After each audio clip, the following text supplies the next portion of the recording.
Hello everyone, and welcome to our WGEA Legislation Mini Series. My name is Louise Rogers.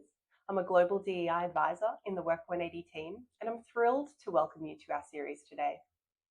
This series will provide practical guidance on how you can navigate the new WGEA legislation and guide you through concrete steps you can take to stay compliant and progress meaningful change. Let's talk about a little bit of an overview of the new WGEA legislation. By now, you may well have heard about the new changes to the WGEA legislation.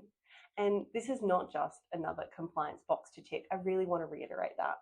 This is a powerful opportunity to move from conversation to action and to create truly measurable, meaningful change for your organization and for your employees. So, what are the key changes? In 2026, organizations with over 500 employees employed in Australia will need to set 3 specific gender equality targets and report on their progress over a 3-year period. You have the flexibility to choose targets from 6 key areas that WGEA have identified as critical drivers of equality, and they are the gender composition of your workforce, the gender composition of your governing bodies, equal remuneration, prevention of sexual harassment and discrimination, consultation with employees on gender equality, and finally, also your support for flexible work and employees with parental and caring responsibilities. Now, curious about the reasoning behind WGEA's new gender equality targets? Recommend you check out a snippet from our recent live session where Mary Wooldridge, CEO of WGEA, provides a really fantastic overview of the why behind this legislation.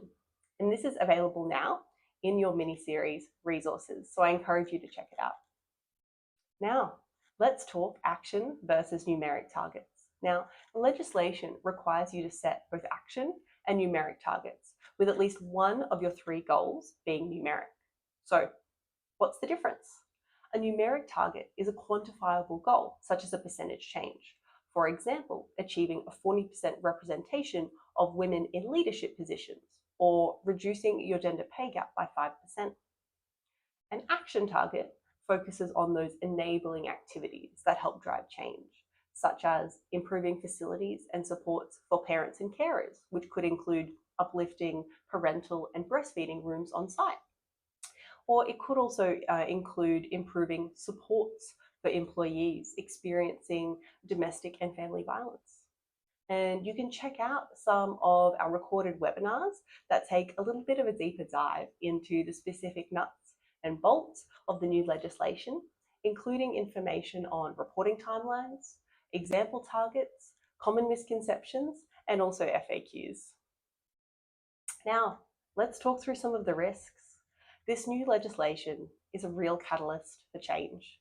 It's not about ticking boxes, it's about embedding accountability directly into your organizational strategy. And failing to fulfill the new WGEA legislation can present a significant risk for your organization.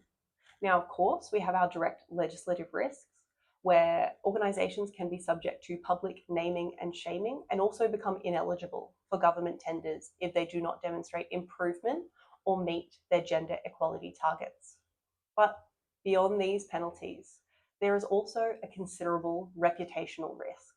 Now, not creating meaningful targets or failing to act authentically can significantly damage the company's brand, erode trust internally, and also negatively impact employee retention. Now, these shortcomings can undermine the very goals both of your organization and the legislation and what they aim to achieve.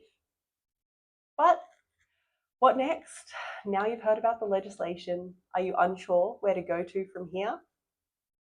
Let's jump into our next video to talk through some of those initial activities you can do to better understand your current position and lead the way for choosing meaningful targets.